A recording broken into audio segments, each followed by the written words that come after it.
नमस्कार, मी ज्ञानदा कदम. माझा कट्ट्यावरती आपल्या सगळ्यांचं स्वागत. देशामध्ये राज्यामध्ये गेल्या काही दिवसात बरीच व्यक्तिमत्व चर्चेत राहिली आहेत. असंच एक कमालीचं चर्चेत असलेलं व्यक्तिमत्व आणि ज्या व्यक्तिमत्वाच्या पक्षानं गेल्या लोकसभा निवडणुकीत सगळी राजकीय गणितं फिरवली किंवा बदलली असं व्यक्तिमत्व अर्थात राज ठाकरे आज आपल्या माझाच्या कट्ट्यावरती आलेले आहेत. आपण त्यांचं स्वागत करूया आणि त्यांच्याशी संवाद साधणार आहेत, त्यांना प्रश्न विचारणार आहेत. एबीपी माझाचे माझे सगळे सहकारी आणि एबीपी माझाचे संपादक राजीव खांडेकर. राजीव सर. राजी, तुमचं स्वागत मनापासून. माझ्या सगळ्या तरुण सहकाऱ्यांना तुम्हाला खूप प्रश्न विचारायचे असतील आणि माझं तुम्हा सगळ्यांना असं सांगणं आहे की राज ठाकरे खूप तिखट बोलण्याबद्दल प्रसिद्ध आहेत. त्यामुळे आपण प्रश्नसुद्धा जर तिखट विचारले तर कदाचित आपल्याला थोडी सौम्य उत्तर मिळण्याची शक्यता आहे. त्यामुळे प्रश्न तिखट विचारा. पण त्या प्रश्नांच्याकडं जाण्याच्या आधी राजी, तुमच्या बऱ्याच सभा झाल्या. एकूण काय तुम्ही तुमच्या पक्षाचं बद्दलचं चित्र दिसतंय तुम्हाला आता या घडीला राज्यामध्ये? राजू, आत्ता जेवढ्या काही सभा झाल्या त्या सभा मी गेल्या कॉर्पोरेशनला बघितलं असेल तर मी एकच सभा घेतल्या होत्या. आणि यावेळेला अनेकांनी मला सांगितलं की मतदारसंघ वाईज, विधानसभा मतदारसंघ वाईज सभा घ्या. आणि प्रत्येक ठिकाणी मिळणारा रिस्पॉन्स, कालचं तुम्ही जोगेश्वरीलाही बघितलं असेल किंवा पुण्यालाही बघितलं असेल, प्रत्येक ठिकाणी मिळणारा रिस्पॉन्स हा प्रचंड आहे. आता याचं जे काय होईल ते 17 मेलाच होईल आणि प्रतिसाद तरी उत्तम आहे. कालच्या कालच्या तुमच्या कार्यक्रमामध्ये तुम्ही जाहीर केलं की गोपीनाथ मुंडेंना तुम्ही पाठिंबा दिला. त्यांनी तुम्हाला फोन केला आणि त्याच्यामुळे तुम्ही त्यांच्या विनंतीचा मान राखून तुम्ही त्यांना पाठिंबा जाहीर केला. आता त्याच्यामुळं बाकीचे जे उमेदवार आहेत भाजपचे किंवा शिवसेनेचे सुद्धा, मला असं वाटतं त्यांच्या मनामध्ये कन्फ्युजन असेल किंवा आता त्यांनी पण तुम्हाला फोन करायला पाहिजे का, जिथं मनसेचे उमेदवार नाहीत अशा ठिकाणी मनसेची भूमिका काय आहे? म्हणजे तिथल्या कार्यकर्त्यांनी सत्सद विवेकानं त्यांना ज्यांना वाटेल त्यांना पाठिंबा द्यायचा आहे का तिथल्या शिवसेनेच्या भाजपच्या उमेदवारांनी तुम्हाला फोन करायचा आहे, तुमच्या सपोर्टची वाट? त्यांना जे सांगितलंय त्याप्रमाणे जिथे योग्य उमेदवार असेल त्याला तुम्ही मदत करा, पण काँग्रेस एनसीपीला करायचं नाही. म्हणजे अर्थातच जर काँग्रेस एनसीपीला पाठिंबा नसेल तर काही ठिकाणी जर योग्य उमेदवार नसेल तर तटस्थ राहा. अच्छा, ही मनसेची भूमिका आहे की उमेदवार चांगला असेल तर भाजप शिवसेनेला मतदान करा. जर उमेदवार जिथे मी नाहीये तिथे, जिथं मनसे नाहीये तिथं हे पहिलं क्लिअर करा. जिथं मनसे नाही तिथं भाजप शिवसेनेला मतदान करा. जर उमेदवार तो चांगला नाही असं वाटत असेल तर तटस्थ राहा. पण जर समजा तुम्हाला या पद्धतीनं लोकांनी फोन केले तर त्यांनाही असाच जाहीर पाठिंबा देण्याची तुम्ही शक्यता आहे? नाही, मला असं वाटतं की गोपीनाथ मुंडे आता काही दिवसांपूर्वी असं बोलले होते की आमची काही गरज नाही त्यांना. आणि त्याच्यानंतर त्यांनी मला फोन करून मला पाठिंबा मागितला की बीडमध्ये इतक्या मोठ्या प्रमाणावर तुमचे मतदार आहेत वगैरे. आणि मला असं वाटतं की त्यांना पाठिंबा द्यायला काही हरकत नाही ज्यांना आमची गरज नाही. आणि पाठिंबा द्यायचा असेल तर तो लपून देता येत नाही किंवा घरोघरी जाऊन मला कानात सांगता येणार नाही, तर तो उघडपणे द्यायला पाहिजे आणि त्याप्रमाणे मी तो दिला. पण राज्य एकूण गेल्या काही दिवसांमध्ये असं दिसलंय की मनसे ही एकूण फार म्हणजे मनसे आणि राज ठाकरे हे दोन्ही असे कन्फ्युजनच्या अवस्थेमधून. नाही, कसले कन्फ्युजन? म्हणजे विषय घेण्याच्या बद्दल असेल, मुद्दे घेण्याच्या बद्दल असेल. काय होतं मी सांगतो, त्यातला पॉलिटिकल राजकीय भाग नाहीये. माझी तुम्हा लोकांना सगळ्यांनाच विनंती राहील, सर्व चॅनल्सना आणि सगळ्यांना, मला असं वाटतं आता ही एक वेळ अशी येऊन आलेली आत्ता. खरं तर आता लोकसभा हा विषय जवळपास संपत आलेला आहे, पण मतदारांना आपण नीट समजून सांगणं गरजेचं आहे की लोकसभेला खासदार पाठवतो तो का पाठवतो, तिथे त्याचं काम काय. विधानसभेला आपण आमदार पाठवतो त्याचं काम काय. नगरसेवकाला आपण तिकडे कॉर्पोरेशनमध्ये पाठवतो त्याचं काम काय. अनेकदा होतं असं की लोकसभेचे विषय आपण आणत नाही प्रचार सभेमध्ये आणि मग तिथे आपण लोकल इश्यूज आणतो ज्याचा लोकसभेशी काही संबंध नसतो. मग मी आपल्या काही चॅनलवरती मी पाहिलं की काही आपलेच पत्रकार जेव्हा लोकांना विचारत होते की काय तुमचं खासदाराबद्दलचं मत काय, ते बोलले खासदार आम्हाला कधी भेटलाच नाही किंवा आमच्याकडे गल्लीमध्ये कधी आलाच नाही. आता मुळात खासदाराचं काम काय, तो आपण कशासाठी पाठवतोय. त्यांनी तिकडे खरं तर ते कायदे मंडळ आहे असं म्हणतो आपण, लोकसभा. तर अनेकदा होतं असं की ज्यावेळेला मी लोकसभेचे विषय, मला असं वाटतं की मी लोकसभेमध्ये काय विषय मांडले गेले पाहिजेत या प्रकारचा ज्यावेळेला प्रचार करायला लागतो त्यावेळेला अनेकदा लोक विचारतात की लोकल इश्यूज का नाही येतात.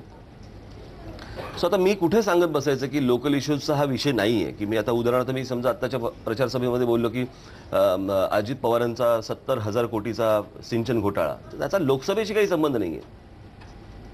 आणि मग ह्या गैरसमजातनं काय होतं, म्हणजे तुम्ही जे म्हणता कन्फ्युजन, ते कन्फ्युजन अशा प्रकारे होतं की मी तुमच्यासमोर मांडायला जातोय लोकसभेचे विषय, स्थानिक विषय मांडावेत म्हणून मला सांगितलं जातं अनेकदा. स्थानिक विषय मांडत असताना मला आतून माहिती असतं की ह्याचा काही संबंध नाही आहे त्या लोकसभेशी. सो तो फक्त विषय प्रचारापुरता तो विषय असतो, त्याचा पॉलिटिकल कन्फ्युजन नसतं ते. म्हणजे उदाहरणार्थ आता मी जुन्नरला जी सभा घेतली होती, बरोबर, आता जुन्नरचे अनेक तिथले विषय असतील, पण मला असं वाटतं की सगळ्यात महत्त्वाचा की शिवाजी महाराजांचे आपले गडकिल्ले, की एका बाजूने तुम्ही ज्याला निवडणुकीच्या तोंडावर सांगता की आम्ही समुद्रामध्ये परत स्मारक करू, ते दर निवडणुकीचं ते स्मारकाचं जे असतं, खरं बघायला घेतलं तर छत्रपती शिवाजी महाराजांचे गडकिल्ले ही खरी स्मारक आहेत. त्याची डागडुजी करणं किंवा त्याला हात लावणं हा सेंट्रल गव्हर्नमेंटचा विषय येतो, आणि केंद्राकडनं त्याच्या परवानग्या आणणं आणि त्याच्यातनं ही गोष्ट करून घेणं, मला असं वाटतं हा लोकसभेचा विषय. तर हे ज्यावेळेला तुम्ही मांडायला जाता त्यावेळेला मग आमच्याकडचा अजूनही घाटाचा प्रश्न सुटलेला नाही किंवा इतर असे सगळे इश्यूज येतात.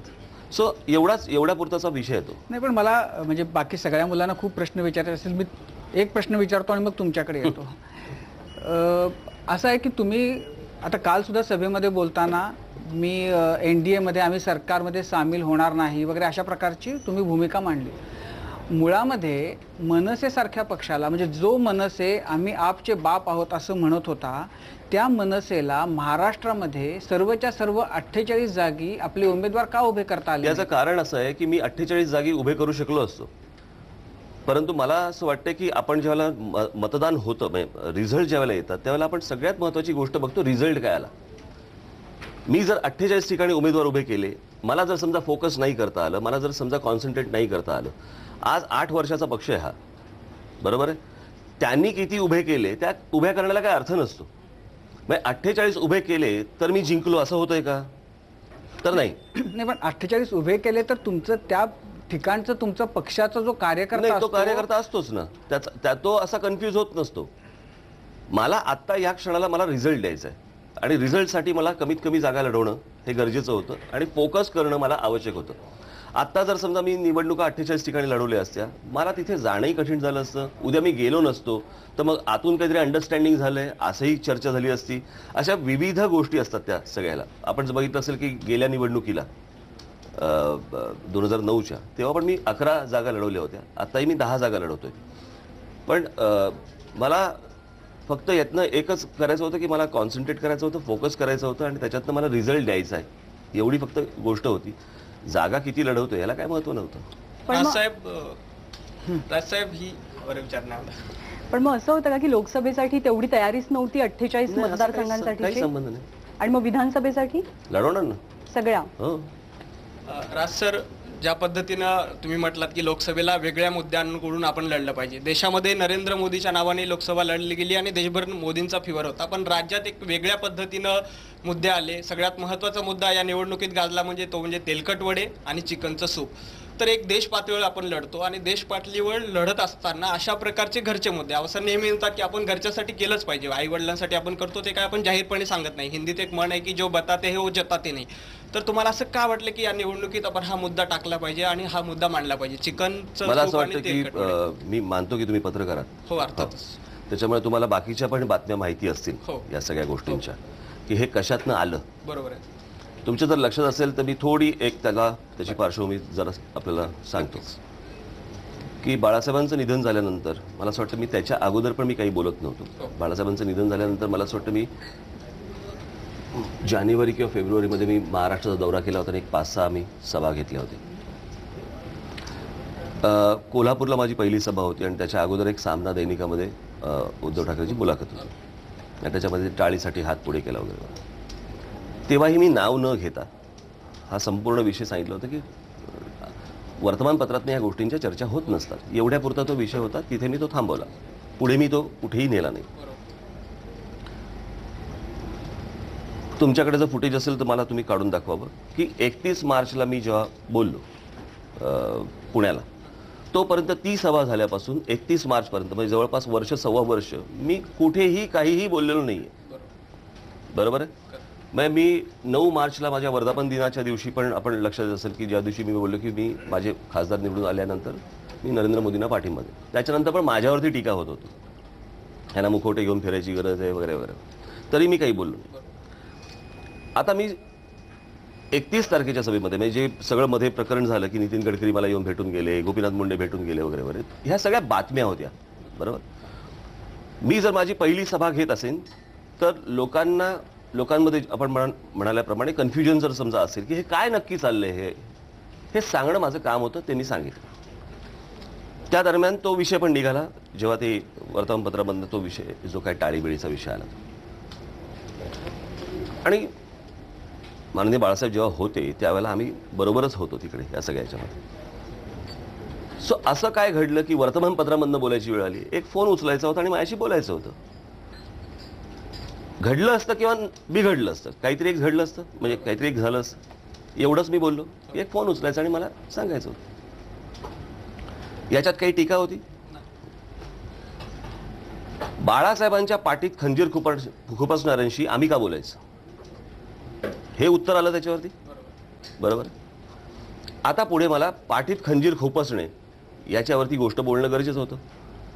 तुम्ही जे काही पदार्थांची नावं घेतलीत, व्यंगचित्रकार असल्यामुळे थोडंसं डिटेलमध्ये गेलो, परंतु हा पुढे खाणं काढणं हा विषय नसतो. उद्या जर समजा तुम्ही माझ्याकडे रात्री जेवायला आलात आणि उद्या जर समजा तुम्ही माझी दुसऱ्या दिवशी चुकीची एक किंवा वाईट बातमी लावलीत किंवा काहीतरी बोललो आणि मी जर समजा तुम्हाला बोललो रात्री काय रे गिळून गेलास हां आणि आता बातमी ही दाखवतो, त्याला खाणं काढणं म्हणतात. हे खाणं काढणं नव्हतं. याचा अर्थ की त्याला काही खाणं मिळत नव्हतं, जेवण मिळत नव्हतं आणि मीच तिथे पुरवणार होतो, हा विषय नव्हता. विषय असा होता की जी गोष्ट जे घेऊन मी आलो, आपलं म्हणणं आहे की मी त्यांच्या पाठीत खंजीर खुपसला, त्यांना नाही वाटलं बाळासाहेबांना की पाठीत खंजीर खुपसणाऱ्या माणसाच्या मी कर्ज खातोय. तुम्हाला काय वाटलं? जर हॉस्पिटलमधनं घेऊन येत असताना हा विषय मला काढायचा नव्हता, पण प्रश्न असा आहे हे 4-5 वेळा झालं. ह्यांनी पाठीत खंजीर खुपसला, मग खंजीर जर मी खुपसला, बाळासाहेब मला का फोन करायचे, ते मला का बोलवून घ्यायचे, मला समोर तिथे येऊन बस असं का सांगायचे. मग ज्याच्या पाठीत खंजीर खुपसला त्यांना जर समजा वाटत नाहीये तर दुसऱ्यांनी का बोलावं. बरं, हा विषय केवढा होता, एक फोन उचलायचा आणि मला माझ्याशी बोलायचं. बरोबर. एवढ्या पुरताचा विषय कुठे नेला, खंजीर खुपसला. बरोबर. तुमचं हे म्हणणं अगदी बरोबर आहे, पण राज ठाकरे म्हणजे एक मराठीचा मुद्दा घेऊन लढणारा एक चांगला नेता. राज ठाकरे म्हणजे एक महाराष्ट्रासाठी वेगळं विकास, वेगळा व्हिजन घेऊन लढणारा नेता, असं तुमच्याकडे बघतो. तुम्ही जर माझं भाषण जर ऐकलं असेल ते, त्याच्यामध्ये मी सतत एक गोष्ट बोलवतो, खरं तर माझ्या बोलायची इच्छा नाही. बरोबर आहे. पण महाराष्ट्राला हेच म्हणणं आहे की तुम्हीच वेगळं नेतृत्व आहे, तुम्ही आणि ते सारखेच होत आहेत ना. मग तुमच्याकडे आम्ही वेगळ्या दृष्टीने बघतोय. मग मला मान्य, तुम्हाला त्या भावना नाही कळणार त्या सगळ्या, आणि त्या मी तुम्हाला अशा नाही सांगू शकणार की त्याच्यामधनं एखाद्या माणसाचा पारा चढतो. पण राज ठाकरेंकडनं ती अपेक्षा नाही की राज ठाकरे एक विकासाचं विजन घेऊन, मराठीचा अस्मिता घेऊन लढतायत, म्हणून आम्ही तुमच्याकडे तेच होतो. त्याच्यामध्ये हा विषय आला. बरोबर आहे. त्याच्यामुळे ते उत्तर नाही. पण म्हणजे आता ते निघालं नसतं तर बरं झालं असतं, अशा निष्कर्षाला तुम्ही आलेले आहात. नाही. प्रश्न असा आहे की मला जी गोष्ट सांगितली, मी स्वतःवर ही गोष्ट केली नाही. माझ्यावरती ज्या वेळेला अशा प्रकारचा अटॅक झाला किंवा सतत ज्या वेळेला होत होता, आता परवा दिवशीची गोष्ट आपण बघूया. मला सांगतायत मोदीचे मुखवटे घेऊन का फिरतायत. बरोबर. अंधेरी इकडच्या मतदारसंघामध्ये एक डुप्लिकेट मोदी घेऊन हे फिरतायत, मग ह्यांना खरे मिळत नाहीत. आता मी हे परवा दिवशी मुंबई मिररमध्ये आलेला एक फोटो पाहिला त्याच्यावरनं, म्हणून मी आता ही गोष्ट बोल. मला असं वाटतं की मी कुठची गोष्ट बोलत नव्हतो आणि माझ्याकडे मी जे बोलतो, मग पत्रकार परिषद असेल, भाषण असेल किंवा काही असेल, ह्याचा सगळा रेकॉर्ड माझ्याकडे असतो, जो आपल्याकडेही असेल, आणि तपासून पाहावं की या सगळ्या काळामध्ये मी काय बोललो. माझ्याकडनं अशी कुठची गोष्ट झाली की ती वैयक्तिक लेवलला आणली. नाही, पण राजजी, तुम्ही त्या सभेमध्ये सुद्धा बोललात की ते वर्तमानपत्रामधनं हा विषय आणायची गोष्ट नव्हती, एक फोन करायचा आणि बोलायचं.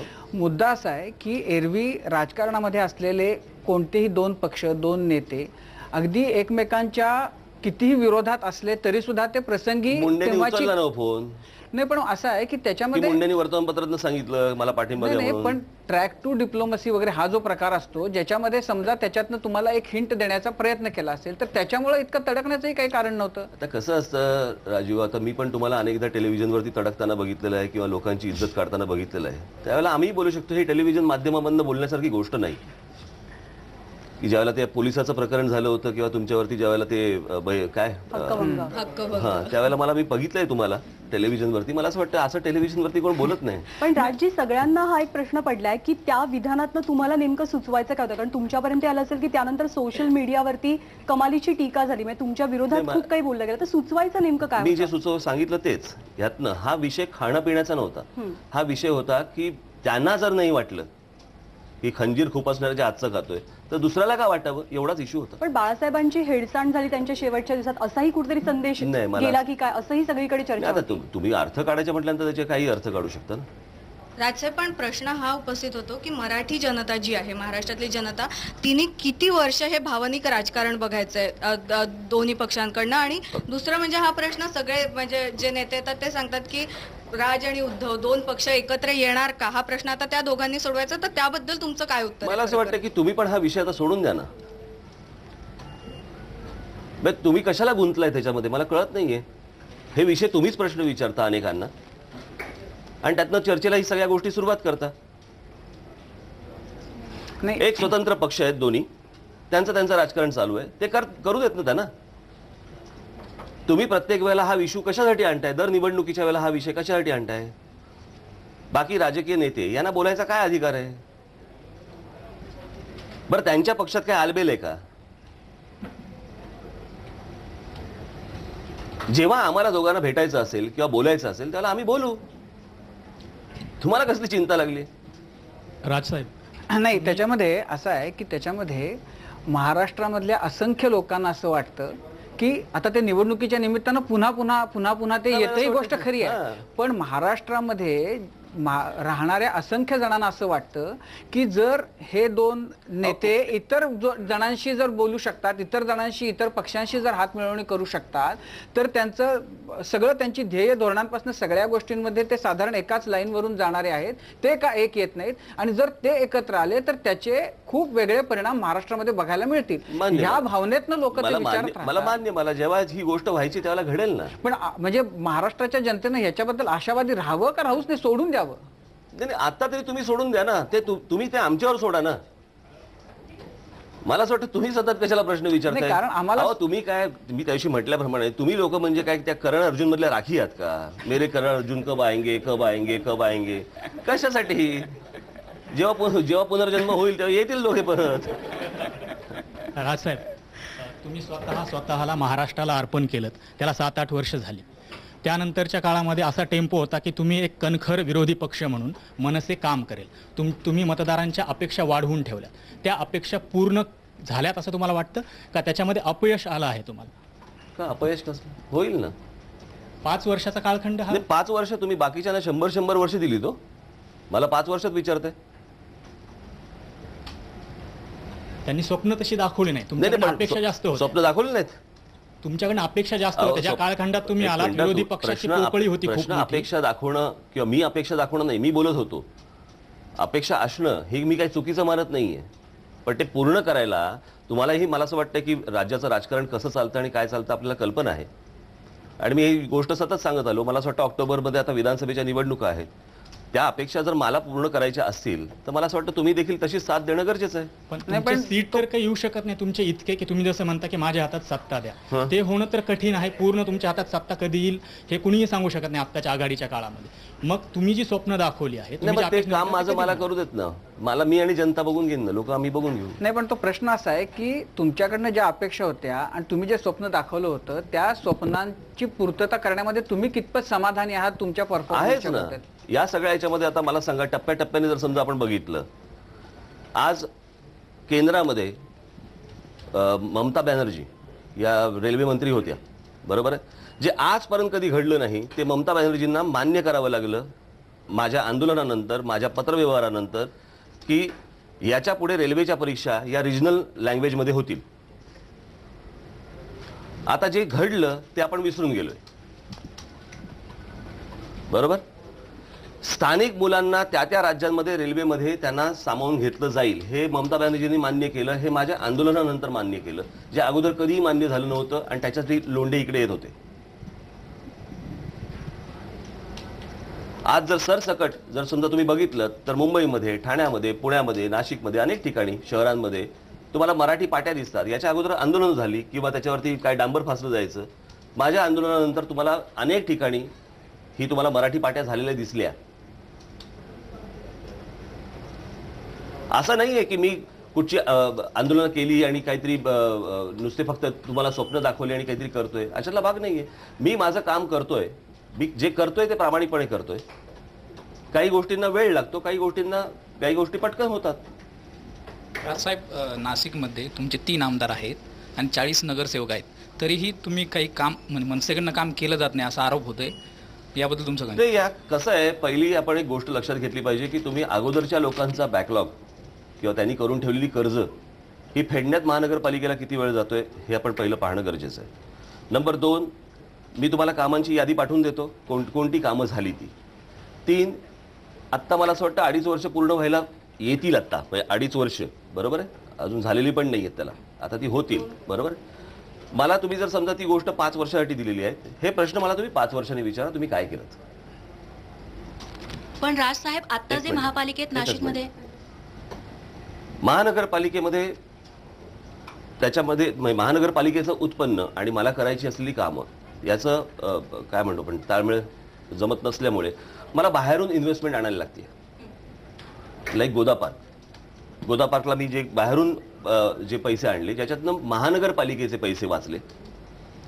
गोदा पार्क व्हावं, तिथल्या लोकांना या त्या सुखसोयी मिळाव्यात ही तिथल्या लोकांची अपेक्षा होती किंवा त्याला हवं होतं, मलाही हवं होतं. अशा परिस्थितीमध्ये जर समजा ती गोष्ट महानगरपालिकेने ती केली असती तर महानगरपालिकेचे पैसेही गेले असते आणि ते पुढे मेंटेन करणं हे महानगरपालिका नाही करू शकत. याच्यासाठी मी पैसे बाहेरून आणले. हे एक प्रोजेक्ट नाहीये, असे एक 3-4 प्रोजेक्ट्स आहेत. त्या सगळ्या गोष्टीला एक आकार द्यायला मला असं वाटतं, मी माझ्या भाषणामध्ये पण तेव्हा बोललो होतो की माझ्या हातात काही जादूची कांडी नाहीये की मी ती फिरवली आणि पटकन काहीतरी घडलं. आज अनेक लोक आहेत ज्यांच्या हातामध्ये महानगरपालिका गेले 20-20, 30-30 वर्ष आहेत आणि त्याच्यातनं आपण काही पाहत नाही आहोत. एक पहिली गोष्ट मी तुम्हाला सांगतो की मी ज्यावेळेला हे राजकारण करतोय किंवा मी महानगरपालिका ज्यावेळेला विचार करतोय, मग नाशिक असेल, कुठची असेल, काही असेल, हे करत असताना माझी इच्छा आहे की तिकडे काहीतरी व्हावं, काहीतरी घडावं. मी जग फिरणारा माणूस आहे, अनेक देशांमध्ये जाणारा माणूस आहे. तिथल्या ज्या काही चांगल्या गोष्टी आहेत त्या माझ्या देशात याव्यात, माझ्या शहरांमध्ये याव्यात, याच्यासाठीचा माझा प्रयत्न राहतो. त्याच्यामुळे असं नाहीये की मी तिकडे काही करणार नाहीये. मला 5 वर्षानंतर हा तुम्ही प्रश्न विचारा आणि त्याच्यानंतर मी तुम्हाला त्याची उत्तर देईन. त्याच्यानंतर बोललो होतं की कामं करताना नाशिकमध्ये किंवा इतर ठिकाणी बाहेरच्या लोकांना टेंडर दिली पाहिजे जेणेकरून त्या शहराचा विकास होईल. परंतु कुंभमेळ्याचा असेल किंवा रिंग रोड असेल ही तर तिथल्या नगरसेवकांच्या मार्फतच देण्यात आली ना. याचं कारण असं आहे की आम्ही पहिलं जे टेंडर काढलं ते ह्याच्यावरती काढलं, काय म्हणतात त्याला, वेबर नाही ग्लोबल काय म्हणतो आपण त्याला, की ज्याचे पैसे तुम्हाला नंतर दिले जातील. आता बीओटी नाही आहे, तोंडात शब्द येईल तो, बरं का. आणि तशा प्रकारे मी ज्यावेळेला टेंडर काढलं की ज्याच्यातनं मोठ्या कंपन्या येतील. तुम्ही जर टेंडरची कॉपी पाहिजे असेल तर मी तुम्हाला ती पाठवून देऊ शकेन. आलेच नाहीत कोणी. आता ते आले नाहीत, कामं रखडलेली आहेत, काय करायचं. आणि आपण जे म्हणताय की नगरसेवकांनी काहीतरी कॉन्ट्रॅक्टर घुसवले किंवा काय नाही, ते महानगरपालिकेचे असतात. त्यांना काय तंबी द्यायची ती पण मी तंबी देऊन आलेलो आहे. आणि जे अगोदर 1 वर्षाचं मेंटेनन्सचं कॉन्ट्रॅक्ट होतं ते आम्ही जवळपास आता 3 का 4 वर्षाचं करून घेतलंय की त्याच्यानंतरचा मेंटेनन्स देखील त्यांनीच बघायचं. म्हणजे मुंबईमध्ये चालतं ना की रस्ते बांधून झाले, खड्डे पडले की खड्डे बुजवायचं कॉन्ट्रॅक्ट निघतं, तसली कॉन्ट्रॅक्ट नाही काढले. आता तिथली आयलँड्स आहेत नाशिकमध्ये, जवळपास 200 आयलँड्स आहेत त्या संपूर्ण शहरामध्ये. त्याचं आत्ता माझ्याकडे सगळं डिझाईन सुरू झालेलं आहे. सगळं आता हे आचारसंहिता हे सगळं मध्ये येतं म्हणून ते झाल्या सगळ्या आयलँड सुरू होतील.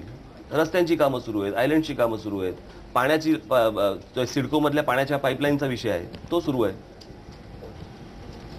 असं नाहीये की दुर्लक्ष होतंय आणि कोणी तिकडे कामच करत नाही आणि किंवा काही काम करायची इच्छाच नाहीये, असं नाहीये ते. त्यासोबत राजसाहेब, तुम्ही जो मराठी पाट्यांचा मुद्दा होता तो तडीस नेलात. त्यासोबत रेल्वेमध्ये आरक्षणासंदर्भात जो मुद्दा असेल तो तुम्ही तडीस नेलात. मात्र जो टोल संदर्भातला मुद्दा होता त्याबद्दल जे आंदोलन झालं ते कुठेतरी तोकडं पडलं असं तुम्हाला वाटतंय का? या कारण सगळ्या याच्यामध्ये आपण पहिली गोष्ट लक्षात घ्या, ज्यावेळेला माझं पहिल्यांदा आंदोलन झालं त्यावेळेला सार्वजनिक बांधकाम मंत्री छगन भुजबळांचं स्टेटमेंट होतं, आम्ही 65 टोल नाके बंद करत आहोत. ते जर आंदोलन झालं नसतं तर ते 65 टोल नाके बंद झाले असते का? नाही. त्याच्यानंतर परत 2 टोल नाके बंद झाले. आता साधी गोष्ट, तोडफोड केली, जाळपोळ केली की तुम्ही ह्या बाजूने ओरडणार. मी ज्यावेळेला पुण्याच्या सभेमध्ये मी जेव्हा सांगितलं की रास्ता रोको या सगळ्या ह्याच्यामध्ये त्याची सुरुवात करायची, मी घरी आलो आणि मला कोणीतरी मेसेज पाठवला की 12वीच्या प्रॅक्टिकल्स आहेत, 12वीची. कपाळाला म्हटलं आता काय करायचं, कारण 3 दिवसावरती ते मी सांगून ठेवलं होतं. मग मी एक परत प्रेस कॉन्फरन्स घेतली, आपल्याला आठवत असेल तर, आणि मी तिकडे सांगितलं की तुम्ही सगळी शहरं सोडून द्या आणि जे काय तुम्हाला आंदोलन करायचं असेल ते हायवेवरती करा, परंतु जाळपोळ तोडफोड करू नका. हे झाल्यावरती आंदोलन फसलं, ह्याची टीका सुरू झाली. आंदोलनात दमच नव्हता. म्हणजे काय अपेक्षित होतं? तोडफोड व्हावी, जाळपोळ व्हावी. आणि त्याच्यानंतर मी मुख्यमंत्र्यांची जेव्हा वेळ घेतली, बरोबर आहे, त्यांनी मला जेव्हा सांगितलं की आम्ही जेव्हा गेलो, मी मला असं वाटतं अनेक पत्रकार तिथे बरोबर मी घेऊन गेलो होतो, आपण पण होतात. काय बोलले सीएम? काय बोलले? ती जे 22 टोल नाके दाखवले की जिकडे 1 कोटी 2 कोटी आणि 3 कोटीचे 5 कोटीचे अशी जे रस्ते आहेत, बरोबर आहे, जे रस्ते साधारणपणे ते 5 कोटी रुपये जर तिकडे वसूल करायचे असतील तर ते 1 वर्ष 1.5 वर्षामध्ये वसूल होतील. त्याच्यासाठी 22 वर्ष दिली आहेत, 23 वर्ष दिले. हे जेव्हा त्यांना सांगितलं त्यावेळेला त्यांनी सांगितलं की आम्ही आचारसंहिता संपायच्या आत आम्ही हे बंद करतो. आचारसंहिता लागली, निवडणुका सुरू झाल्या, आता मी आचारसंहिता संपायची वाट बघतो. मी हा इश्यू सोडणार नाही. पहिली गोष्ट, टोलला माझा विरोध नाही. टोलमधनं येणाऱ्या पैशाचं होतंय काय? त्या दिवशी भुजबळांनी असं सांगितलं की म्हणे 1% म्हणे टोल बसवलेला आहे. 1% नाही येतो, जवळपास जास्ती येतो सगळा. त्याच्यातनं जर बाकीचे रस्ते करायचे असतील, आज महाराष्ट्राचा, मी आता अनेक ठिकाणी आता जाऊन आलो महाराष्ट्रामध्ये, महाराष्ट्राच्या रस्त्यांची आज तुम्ही परिस्थिती बघा. आणि हे सगळे रस्ते वारंवार ह्याचे खराब होतात, वारंवार ह्याची टेंडर्स काढली जातात, वारंवार ह्याचं काम काढलं जातं आणि नव्याने परत, म्हणजे आपण पैसे फक्त भरत राहायचे, कायमस्वरूपी चांगले रस्ते आपल्याला मिळणारच नाहीयेत. मी त्याशी म्हटल्याप्रमाणे की रोड टॅक्स हा जर समजा तुम्ही बघितलात तर तुम्ही जवळपास 8 का 9 प्रकारचे रोड टॅक्स भरतात आणि ते टॅक्स भरून त्याच्यानंतर वरती टोल लावला जातोय. मग त्या टॅक्सचं काय होतंय आणि हा टोल कुठे जातोय? मग एवढे हजारो कोटी रुपये जर समजा महाराष्ट्रामध्ये जर समजा ह्या फक्त टॅक्समधनं आणि टोलमधनं जर समजा उभे राहत असतील, त्या प्रकारच्या रस्त्यांची आम्ही अपेक्षा करायची की नाही करायची? ज्या शहरांमध्ये लोक राहत आहेत, जिकडे कर भरतायत, प्रत्येक गोष्टीचा कर भरतायत, त्याच्यामध्ये रोड टॅक्स ही आलाच त्या शहरांमधला. त्याच्यानंतर जर समजा तुम्हाला चांगले फुटपाथ मिळणार नसतील, चांगले रस्ते मिळणार नसतील, मग हा पैसा जातोय कुठे? आणि मग निवडणुकीच्या तोंडावरती आपण ऐकायचं की ह्या उमेदवारांनी इथे 100 कोटी का 150 कोटी रुपये घातले आहेत, तो इथे टाकणार आहे, हा अजून काहीतरी 200 कोटी टाकणार आहे, हा 50 कोटी टाकणार आहे. हे आले कुठून पैसे?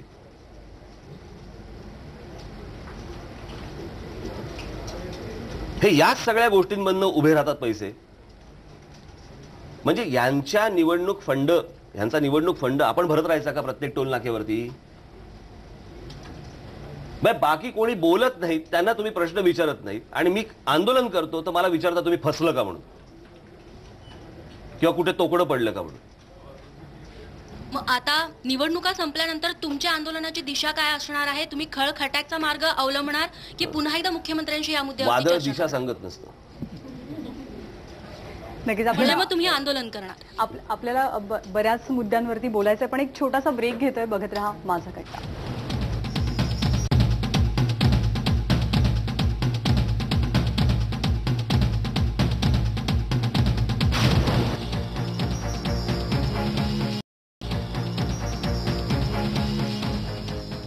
ब्रेक नंतर पुन्हा एकदा स्वागत माझा कट्ट्यावरती. राजीव सर राज ठाकरेंना प्रश्न विचारतात.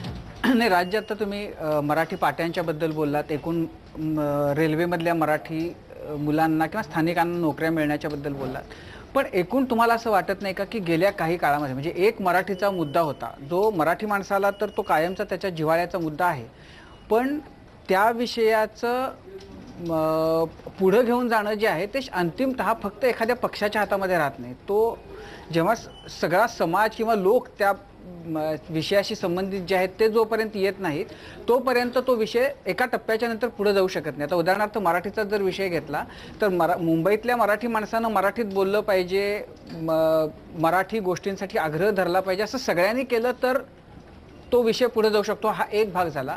दुसरं, जर आता लोकांनाच त्या विषयाच्या बद्दल तितकी आत्मीयता जर उरलेली नसेल तर राजकीय पक्ष म्हणून तुम्ही त्याच्या पलीकडे जाऊन तुमचं राजकारण करायला पाहिजे असं तुम्हाला वाटत नाही का? नाही, कसं आहे, मला असं वाटतं ह्या सगळ्या गोष्टींसाठी मुद्दा सोडायची आवश्यकता नसते. इतर राज्यातले म्हणजे खास करून दक्षिणेतली जी राज्य आहेत त्यांच्या समाज मनावरती जे त्यांच्या भाषेबद्दल किंवा त्यांच्याबद्दल जी त्यांना एक प्रेम आहे, ओढ आहे, काही प्रमाणात मराठी लोकांमध्ये ती दिसत नाही. परंतु याचा अर्थ तुम्ही त्याचा मुद्दा सोडावा आणि आता भलतीकडेच जावं याची आवश्यकता आहे असं मला वाटत नाही. आजही महाराष्ट्रामधले जे सगळे काय आपण प्रश्न जे आहेत हे निर्माण होत आहेत, याचं कारण बाहेरून येणाऱ्यांची संख्या.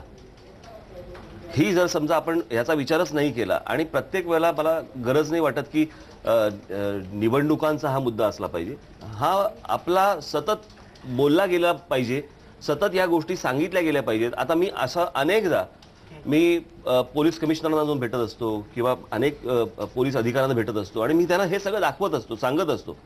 मी एकदा तर त्या हे होते ना कोण जयंत पाटील, ते गृहमंत्री होते त्यावेळेला मधल्या कुठच्याही एका काळामध्ये, त्यावेळेला मी त्यांच्याकडे गेलो आणि मी त्यांना ह्या सगळ्या डिटेल्स दाखवल्या. आता गृहमंत्र्यांनी जर त्याच्यावरती म्हणजे मला ते जयंत पाटील सारखे विचार खरं की काय मला माहितीच नाही. आता जर गृहमंत्री म्हणायला लागले की खरं की काय मला माहितीच नाही तर आपण कुठे जायचं? म्हणजे या सगळ्या गोष्टी मुख्यमंत्र्यांना ह्याच्या अगोदर म्हणजे विलासराव होते तेव्हा सांगितल्या, अशोक चव्हाणांना सांगण्यात काही अर्थ नव्हता, यांना सांगितलं कोण तुमचे पृथ्वीराज चव्हाणांना सगळ्या गोष्टी सांगितल्या आणि हे सगळ्या बाजूनी जे आज आपल्याला दिसतंय हे कुठेतरी आपल्याला माझा प्रश्न असा आहे की हा राजकारणाचा विषय नाहीये, हा नुसता मराठीचा विषय नाहीये. नाही, मुद्दा असा आहे की आता ह्या निवडणुकीचं जरी आपण बघितलं तरी तुमच्या ज्या काही गेल्या सभा झाल्या त्याच्यातनं काल तुम्ही पुन्हा मराठीच्या मुद्द्यावर आलात, म्हणजे बाकी सगळ्या मुद्द्यांना करून याचं कारण तुम्ही लक्षात घ्या, माझा मुद्दा मी सोडलेला नाहीये. मला जे माझे खासदार तिकडे पाठवायचे ते कोणत्या मुद्द्यावर लढणार आहेत?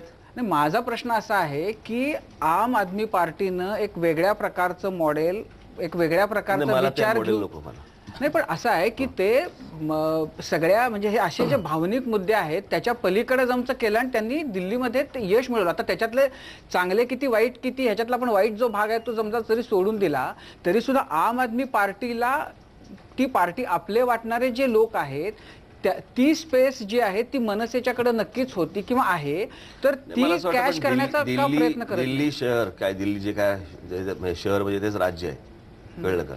आणि महाराष्ट्र राज्य एक तर याची व्याप्ती आपण लक्षात घेतली पाहिजे. 2, ज्या प्रकारचा टेलिव्हिजन मीडिया किंवा इतर प्रिंट मीडिया हा ज्या प्रकारे मागे लागला होता, बरोबर आहे, पण का लागला होता याचा त्यांनी इश्यू तसे घेतले नाही. इश्यू एक मिनिट, इश्यू हे माझे पण तेच आहेत. आपण गोष्ट लक्षात घ्या, जे मी अनेकदा इथे महाराष्ट्रामध्ये जे बोललोय ना तेच तिकडे ते बोलत होते. नाही, मनसे मराठीचा मुद्दा घेतं आणि ते भ्रष्टाचाराचा मुद्दा घेतात, हा दोन्हीमध्ये एक मिनिट, इथे हा त्याच्यातनं मराठीचा विषय हाच आहे की इथे जो वाढणारा भ्रष्टाचार आहे, इथे जो मराठी माणसाची कुचंबणा होते, कोंडी होते, ही कशात नव्हते. आज मराठी मुलांना जर समजा नोकऱ्या मिळत नसतील आणि बाहेरचे येऊन जर नोकऱ्या घेणार असतील तर मी ही काय कुठची गोष्ट बोलतोय? म्हणजे इथे जर समजा एस्टॅब्लिशमेंट होणार नसेल, इथे जर समजा स्थिर स्थावरता येणार नसेल, कशासाठी करायचं मग हे? भाई या सगळ्या याच्यामध्ये जर समजा तुम्हाला फक्त मराठीचा मुद्दा दिसणार असेल तर मी काय करू त्याला? मी मराठीच्या मुद्द्यामधनं मांडणारी गोष्ट कोणती आहे की इथे येणारे आज अनेक मी तुम्हाला अशा कंपन्या दाखवीन की जिकडे येताना कंपन्या म्हणजे ही राज्याचे जे सत्ताधारी लोक आहेत किंवा ह्या लोकांनी त्यांना सांगणं आवश्यक आहे. मला असं वाटतं मी परवा दिवशी एक उदाहरण दिलं, आपण ऐकलं असेल माझ्या सभेमध्ये, हिमाचल प्रदेशचा. ऐकलं का? की तो एक माणूस आला आणि मला भेटला, एक उद्योगपती आला आणि मला भेटला आणि बोलला की हिमाचलमध्ये मला उद्योग काढायचा. त्यांनी माझ्याकडे लिहून घेतलं की 80% स्थानिक मुलांना तुम्ही रोजगार द्याल तर आम्ही तुम्हाला या सगळ्या परवानगी देऊ. त्यांनी लिहून दिलं आणि शेवटी त्यांच्याकडनं 100% स्थानिक मुलांना त्यांनी तिकडे भरती करून घेतलं. आज महाराष्ट्रामध्ये इतकी मुलं आज हिंडतायत त्यांच्या कामासाठी.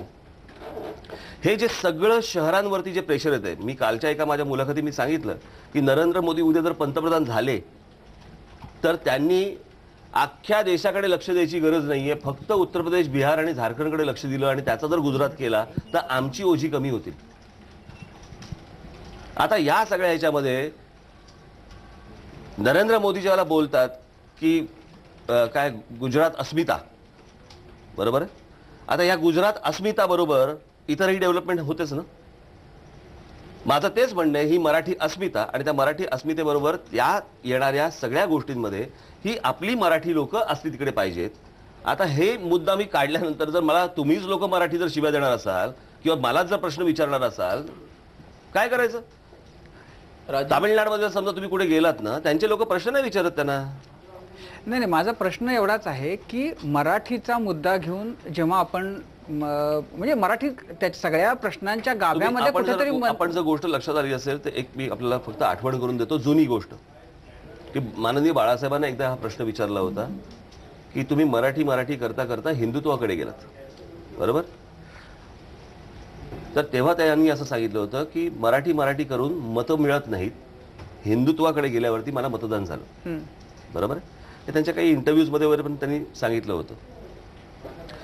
बाळासाहेबांचं महत्त्व, त्यांनी केलेलं त्यांचं कर्तृत्व, त्यांनी केलेलं काम ह्याची कंपॅरिझन मी करत नाही, तेवढी माझी लायकी देखील नाही. पण एक गोष्ट आपण लक्षात घेतली पाहिजे की मराठीच्या मुद्द्यावरती 13 आमदार निवडून येतात महाराष्ट्रामध्ये, हेही काही थोडके नसे. राजी नाही, पण त्याच्यातला मुद्दा असा आहे की तेव्हाच जेव्हा 13 आमदार निवडून आले तेव्हाच जे महाराष्ट्रातलं सामाजिक वास्तव होतं ते आज आहे का? हो, आहे ना, तसंच आहे. अजूनही आपल्या लोकांना त्या सगळ्या गोष्टींचं कसं होतं की जाणीव करून दिली तरच आम्ही बघतो, अन्यथा बघत पण नाही. सतत आम्हाला काहीतरी सतत एक डोस द्यावा लागतो तर आम्ही ताठ होतो. आम्ही आता माझी मी बॅगच घेऊन फिरतो ना स्टेरॉइडची. राजी, माझा प्रश्न असा होता की उद्धव ठाकरे आणि राज ठाकरे यांच्या राजकीय वादात सारखं बाळासाहेब ठाकरेंचं नाव येतं, ती चूक वाटत नाही का? भाषण राहतं. मला असं वाटतं पण पुढे सरका, मला तुम्ही उशीर आलात का? नाही, मगाचपासून मला एक प्रश्न विचारायचा आहे. मराठीची अस्मिता किंवा ते प्रश्न सोडवण्यात महाराष्ट्रात मनसे यशस्वी झालं, पण त्याचबरोबर आता लोकसभा निवडणुकांसाठी काही राष्ट्रीय प्रश्न आहेत. तुम्ही आता नरेंद्र मोदींना पाठिंबा जाहीर केलात. गडकरीजी जेव्हा गट्ट्यावर आले होते तेव्हा त्यांनी FDI इन रिटेल या मुद्द्यावर भाजपचा विरोध राहील असं सांगितलं. आता जेव्हा मनसे खासदार लोकसभेत जातील तेव्हा काही वेळेला अशी परिस्थिती निर्माण होऊ शकते की नरेंद्र मोदींनी घेतलेले निर्णय किंवा इंडियाने घेतलेले निर्णय हे मनसे खासदारांना किंवा मनसेला पटू शकणार नाहीत. मग त्यावेळेस नरेंद्र मोदींना विरोध करणार का मनसे खासदार? किंवा एक पहिली गोष्ट आपण क्रायटेरिया काय? माझ्या अनेक मुलाखती कदाचित तुम्ही पाहिल्या असतील आणि त्याच्यामध्ये मी नेहमी सांगत आलो, मी इफ अँड बट मध्ये उत्तर देत नाही, मी जर तर मधली उत्तर देत नाही. ज्यावेळेला ती परिस्थिती येईल त्यावेळेला आपण बघू. मी आज माझे खासदार पाठवण्याचे कारण फक्त महाराष्ट्रातले प्रश्न आहेत. महाराष्ट्रातले इश्यूज तिथे समोर मांडणं, त्यांच्या कानी घालणं, त्यांना ह्या सगळ्या गोष्टींची जाणीव करून देणं, खास करून या शहरांमधले आणि ग्रामीण भागामधले. आज साधी गोष्ट लक्षात घ्या की जेव्हा आपण एक उदाहरण म्हणून घेऊया की मराठी भाषेला मराठी भाषा याला आपण काय दर्जा म्हणतो, अभिजात भाषेचा दर्जा. हा अभिजात भाषेचा दर्जा हा द्यायचा, ह्याचा प्रस्ताव कोणी मांडायचा हो? याच्यासाठी म्हणजे आता मराठी भाषा ही काय फक्त महाराष्ट्र नवनिर्माण सेनेची नाही आहे ना, म्हणजे किमान याच्यासाठी तरी सर्व खासदारांनी एकत्र यायला काय हरकत आहे? त्याहीसाठी येत नाहीत, बरोबर आहे. महाराष्ट्राच्या पाण्याचा लवाद, महाराष्ट्राला मिळणारं पाणी, याच्यामध्ये देखील आपण भांडत नाही आहोत. जे आपल्या हक्काचं पाणी आहे ते आपण मिळवून घेत नाही आहोत. ती गोष्ट जर समजा तुम्ही बघितली तर कर्नाटका घ्या, आंध्रा घ्या किंवा तामिळनाडू घ्या, हे त्यांच्या पाण्यासाठी, त्यांच्या हक्काच्या पाण्यासाठी म्हणून ते सगळे खासदार एकत्र येतात, भांडतात, बोलतात. पण ह्या विषयामध्ये बोलणारे, आज मगाशी म्हटल्याप्रमाणे शिवाजी महाराजांच्या गडकिल्ल्यांचा विषय, याच्या परवानग्या आणणं, त्याच्यासाठी फंड आणणं, आज हजारो लाखो कोटी रुपये तिकडे केंद्रामध्ये पडलेले असताना आपण तिकडून काही आणत नाही आहोत, आपण तिकडे काही बोलतच नाही आहोत. आज राजस्थानसारखं राज्य त्यांच्या वास्तू जपण्यासाठी त्यांच्याकडे पैसे आणतात, किंवा इतर जी राज्य आहेत ते आणतात. इथे जर समजा मी जेव्हा आंदोलन करत असताना ते बरोबर आंदोलन आहे, हे मराठी मुलांसाठी आहे, याच्यावरती ज्या वेळेला तिथले त्या राज्यांमधले ज्या वेळेला नेते लोकसभेमध्ये तोंडसूक घेत होते, त्यावेळेलाही आपला एकही खासदार तिकडे बोलायला तयार झाला नाही, त्याला कमीपणा वाटला. मी हे सगळे जेवढे इश्यूज मी आतापर्यंत काढलेत, किंवा अनेक नवीन इश्यूज जे आहेत, आज महाराष्ट्र राज्य म्हणून केंद्राला किती आपण कर भरतो आहोत आणि त्याच्या मोबदल्यात महाराष्ट्राला काय मिळत आहे, त्या राज्यांमधल्या लोकांची ओझी पण व्हायची आणि त्याच्या मोबदल्यात आम्हाला पैसेही मिळणार नसतील, ही गोष्ट मला असं वाटतं की आपल्या खासदारांनी तिकडे मांडणं आवश्यक आहे. टीका झाली तरी चालेल, तिकडे तुमच्यावरती आरोप झाले तरी चालतील, परंतु ती गोष्ट केंद्राच्या कानावरती घालणं आवश्यक आहे. आपली लोक तिकडे जातात आणि बुजून जातात, आणि त्या सगळ्या अख्ख्या माहोलमध्ये ते काही बोलायला तयार होत नाही, कारण टक्का त्यांचा सर्वात जास्ती असतो तिथे. म्हणून आपण जर समजा बघितलं तर या देशाचे खरं तर बघायला गेलं तर एक दोन तुकडे आहेत, एक उत्तर भारत आणि एक दक्षिण भारत. आपणच मध्ये लटकलेलो आहोत, ना दक्षिणेतले ना उत्तरेतले, आणि त्याच्यामुळे तिकडे कोणाला काही किंमत नाही, आपल्या बोलण्याला काही किंमत नाही. आता ही गोष्ट जर समजा करायची असेल, त्याच्यासाठी जर समजा माझे उमेदवार मला खासदार म्हणून तिकडे मला जर पाठवायचे असतील, काही चुकीचं करतोय का मी?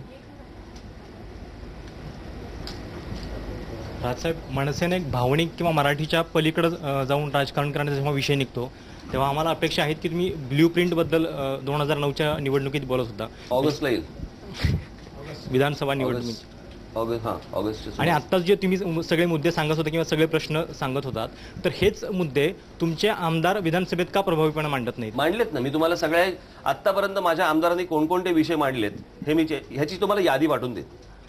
ते विषय लावून धरलेत का? हो, मी त्याची संपूर्ण यादी तुम्हाला पाठवून देईन, परंतु आता त्या सगळ्या गोष्टींची रिपोर्टिंग वर्तमानपत्रात का होत नाही आपण सगळे जाणताच. राजसाहेब, तुम्ही मोदींना पाठिंबा जाहीर केलाय पंतप्रधान पदासाठी, त्यानंतर तुम्ही महायुतीच्या विरोधात उमेदवार दिलेत, बऱ्याच ठिकाणी 9 ठिकाणी दिलेत. ते लोकांमध्ये असं संभ्रमाचं वातावरण आहे, जर आम्हाला मोदींना देशात पंतप्रधान झालेलं बघायचंय, एनडीएची सत्ता आलेली बघायची, तर आम्ही महायुतीच्या उमेदवारांना मतदान करू, आम्ही मनसेच्या खासदारांना का निवडून द्यावं? याचं कारण माझा उद्देश वेगळा आहे. जो उद्देश मी आता सांगितला, यांची लोक आतापर्यंत गेले, सगळ्या लोक आतापर्यंत खासदार म्हणून गेलेत ना. मी जे इश्यू आता तुमच्या समोर जे उभे केले, ह्यातले किती इश्यू या लोकांनी मांडले? आणि कसं आहे, एक गोष्ट आपण लक्षात घेतली पाहिजे की ज्या वेळेला मी गुजरातमध्ये गेलो होतो, त्यावेळेला जेव्हा मी हा विषय मांडला की मोदी हे देशाचे पंतप्रधान झाले पाहिजेत, त्यांचं एकूण काम करण्याची पद्धत आणि त्यांनी जे काय प्रकारचं काम केलंय त्याप्रमाणे तिकडे ते नरेंद्र मोदी पंतप्रधान झाले पाहिजे, तेव्हा नाही कोण बोललो. म्हणजे आज राजनाथ सिंह येऊन बोलतायत, बरोबर आहे, तेव्हा का नाही बोलले? आमच्या पक्षात ढवळाढवळ करू नको म्हणून. तुला कोणी सांगितलं आमच्या पंतप्रधान पदाचा उमेदवार जाहीर करायला किंवा त्याच्याबद्दल बोलायला? तेव्हा नाही कोण बोललं. तेव्हा अडवाणीजी, सुषमा स्वराज वगैरे ही सगळी नावं चालू होती. आणि एक माणूस जर समजा चांगलं काम करतोय, मी एक पहिली आपण गोष्ट लक्षात घ्या की माझा एक स्वतंत्र पक्ष आहे, एवढं मान्य आहे ना आपल्याला? हां, तर त्याच्यामुळे त्या पक्षाचं उद्या जर समजा मी कोणाला पाठिंबा द्यायचा आहे, मी 2 गोष्टीत बोलतो फक्त. समजा मी उमेदवार उभे केलेत, तर तुम्ही मला प्रश्न विचारला असतात पाठिंबा कोणाला देणार, बरोबर, की आतून काँग्रेसला? आता मी जाहीर केलं की मी मोदींना पाठिंबा देणार, तर तुम्ही विचारणार का देताय पाठिंबा?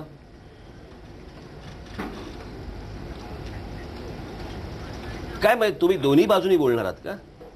आणि या सगळ्या याच्यामध्ये लोक ठरवतील की मुद्दा कोणाचा योग्य आहे, मुद्दा जाऊन कोण मांडणार आहे, कोण मांडू शकेल, काय करेल. काय गेटवे ऑफ इंडिया आहे का तो, की गेला आणि मागून बाहेर आलो? या सगळ्या गोष्टींबद्दल आपण, मला असं वाटतं तुम्हाला माहिती आहेत ना या गोष्टी. असंख्य वेळेला माझं बोलून झालेलं आहे. याच्यामध्ये मग गडकरी मुंडे माझ्याशी काय काय पत्ते खेळायला आले होते का? तुमचा प्रमुख इथं राष्ट्रवादी आणि काँग्रेस या दोन्ही पक्षांनी केलेला भ्रष्टाचार राज्यातला आणि केंद्रातला हा तुमचा लढण्याचा प्रमुख विषय आहे की शिवसेना विरोध हा तुमचा लढण्याचा प्रमुख? मला शिवसेना विरोधाचा काय संबंध येतो याचा? कारण निवडणुकीमध्ये तुमचे जे उमेदवार लढतात नाही, एक मिनिट, या सगळ्या याच्यामध्ये मी समजा आता 10 ठिकाणी उभं केलं, त्याच्यामध्ये 2 ठिकाणी भाजपचे आहेत, पण या 10 ठिकाणी काँग्रेस पण एनसीपी पण आहे ना. पण त्याच्यामुळे असं होतं की शिवसेना जिथे जिथे लढते जिथे तुम्ही शिवसेनेच्या विरोधात लढता तिथे काँग्रेस. पण मला असं वाटतं की एक मिनिट, मला असं वाटतं तुम्हाला चिंता करायची गरज नाही ना. लोक विचारतात. नाही, लोक विचारतात ना, मी लोकांना उत्तर देईन, पण मला असं वाटतं की तुम्हाला जे सतत हे प्रश्न विचारायचे असतात ना, याची आवश्यकता नाहीये. पण राजसाहेब, आम्ही आणि मी लोकांच्या जर- वतीनेच प्रश्न विचारतो मला ना. मान्य- आम्ही मला- सर्वसामान्य मतदार आहोत. मी जर आमच्या मनातले प्रश्न तेच आम्ही विचारतो. अगदी बरोबर आहे, परंतु मी ज्यावेळेला निवडणूक तुम्ही आम्हाला फक्त पत्रकारितेच्या भूमिकेतनं बघताय आता म्हणून. अजिबात नाही, मी ज्या वेळेला ही गोष्ट माझ्या जाहीर सभांमधनं मांडतो त्यावेळेला लोक ठरवतील ना, ही गोष्ट लोकांना ठरवू देत.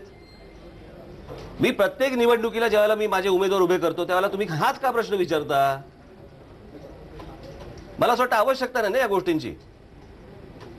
मी एक राजकीय स्वतंत्र. तुम्ही बीजेपीच्या विरोधात पण उमेदवार दिले असते राजसाहेब तर हा प्रश्न कुणीही विचारला नसता तुम्हाला. पुन्हा भिवंडी काय आहे? 2च ठिकाणी फक्त. हो, कारण मी 10 ठिकाणी निवडणूक लढवली आहे. शिवसेनेच्या ठिकाणी 8 आणि इथे 2 असं त्याचा काही संबंध नाही. मी हे बघा, एक मिनिट, मी शिवसेना म्हणून मी टाकलेले उमेदवार नाही आहेत ते मुळात. जर ते मला टाकायचे असते तर मी 22 ठिकाणी टाकले असते.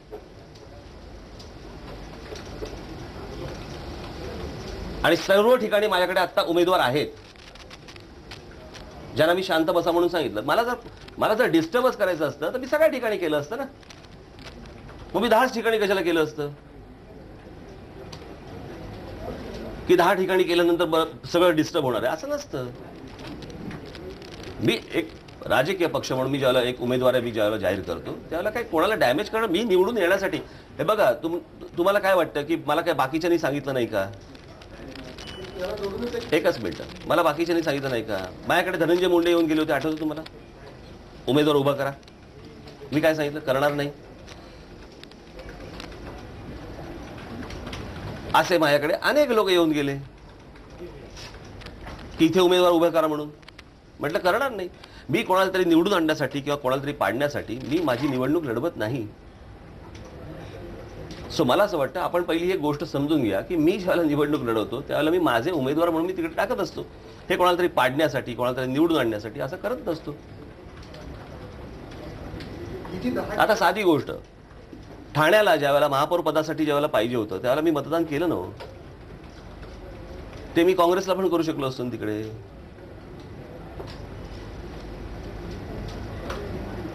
असा विषय मला असं वाटतं की तुम्ही पहिल्या डोक्यातनं काढून टाका की मी कोणाला तरी काहीतरी संपवण्यासाठी किंवा कोणाला तरी उचलण्यासाठी मी माझा राजकीय पक्ष चालवतोय किंवा मी निवडणुका लढवतोय. अजिबात नाही, गरजही नाही मला.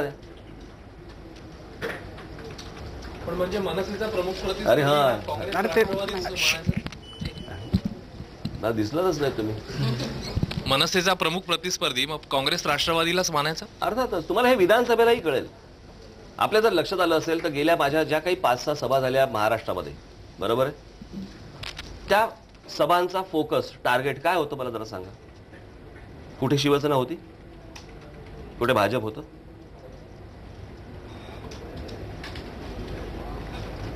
आता ह्या सगळ्या ह्याच्यानंतर परत जर समजा मला तुम्ही हे प्रश्न विचारणार असाल त्याला काय अर्थ नाही या गोष्टीला.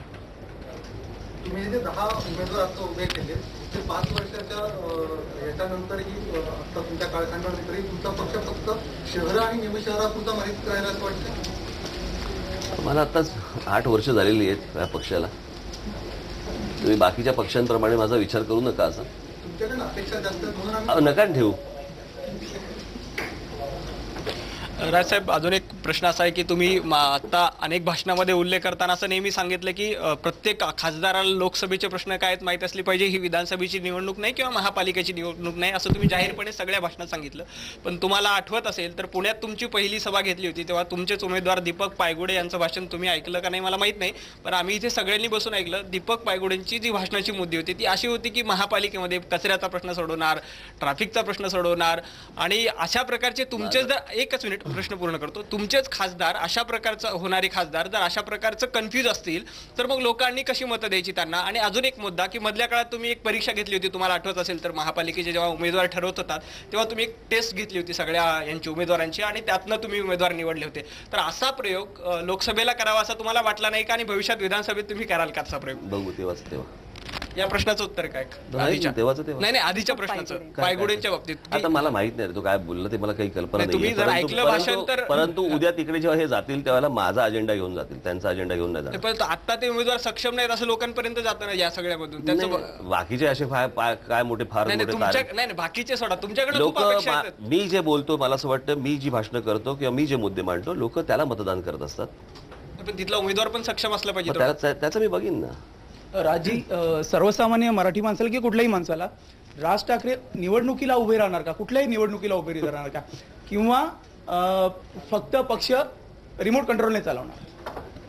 आता तरी डोक्यात काय नाही मिळेल. जसं आम आदमी पक्षाने जसे स्वतः सर्व केजरीवाल निवडणुकीला उभे राहिले तशी आपण उभं राहायचं. नाही पण तुम्ही जर उभे राहिले तर त्या पद्धतीने माझा मी बघीन ना, मी कधी काय करायचं तेव्हा बघू आपण. राजसाहेब एक जर विधानसभेत येणाऱ्या विधानसभेत तुमचे सर्वाधिक आमदार निवडून आले, मी मुख्यमंत्री पदाची तुम्हाला संधी मिळाली तर तुम्ही ती घेणार का? मी राज्याच्या हितासाठी कुठचीही जबाबदारी मी स्वीकारेन. मुख्यमंत्री पदाची जबाबदारी स्वीकारणार? नक्की स्वीकारेन. नक्कीच. अजून बरेच प्रश्न आहेत राज ठाकरेंसाठी, पण एक छोटासा ब्रेक घेतोय. बघत रहा माझा कट्टा.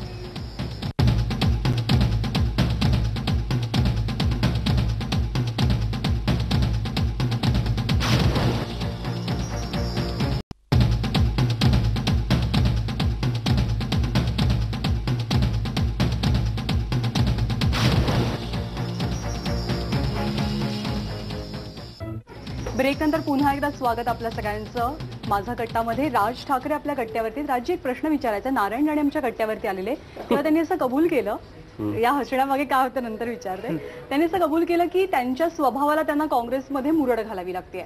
तळकोकणात आता त्यांच्या विरोधात जे वातावरण आहे ते निश्चितपणे आपल्याला जाणीव असेल त्याची. मनसेमध्ये यायचं म्हटलं तर स्वागत असेल? नाही बाबा, कारण खरं तर ते आणि तुम्ही दोघं एकाच वेळेला शॉर्ट सर्किट होईल.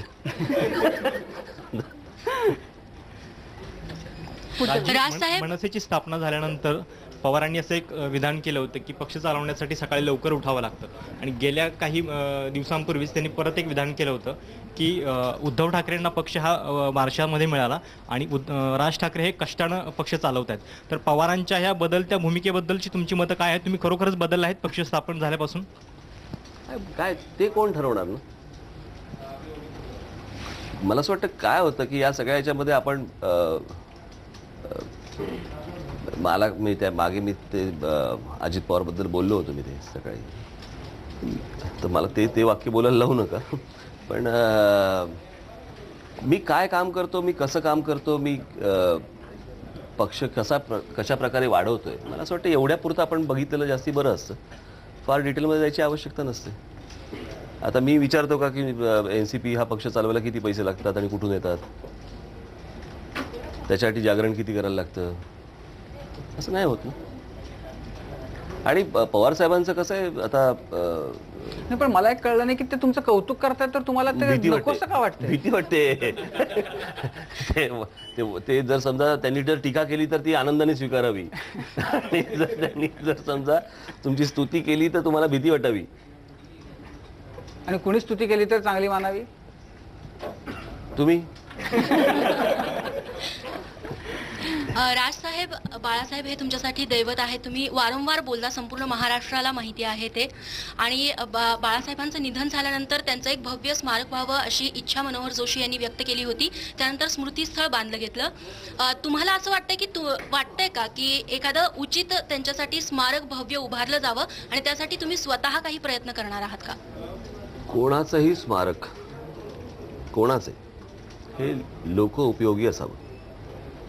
तो नुसता पुतळा नसावा किंवा काहीतरी ते तिथे मी जसं बाबासाहेब आंबेडकरांच्या संदर्भामधलं बोललो की इंदू मिलच्या संदर्भामध्ये इंदू मिल एवढी मोठी जागा आहे, जगातलं सगळ्यात मोठं वाचनालय त्यांच्या नावाने तिकडे काढावं की जगभरातले लोक तिकडे येतील आणि अभ्यास करतील. मला असं वाटतं की खरी बाबासाहेबांना ती श्रद्धांजली असेल आणि खरं ते बाबासाहेबांचं स्मारक असेल.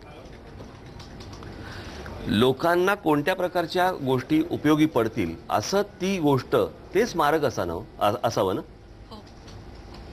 म्हणजे आता ते जे आपण अनेक ठिकाणी बघतो की अनेक जण आपल्या वडिलांच्या नावाने किंवा अजून काही हॉस्पिटल्स काढतात किंवा अजून काही संस्था काढतात. मला असं वाटतं ते स्मारक मी मानतो. म्हणजे नुसते पुतळे आणि चबुतरे हे काही मी काय मानणार.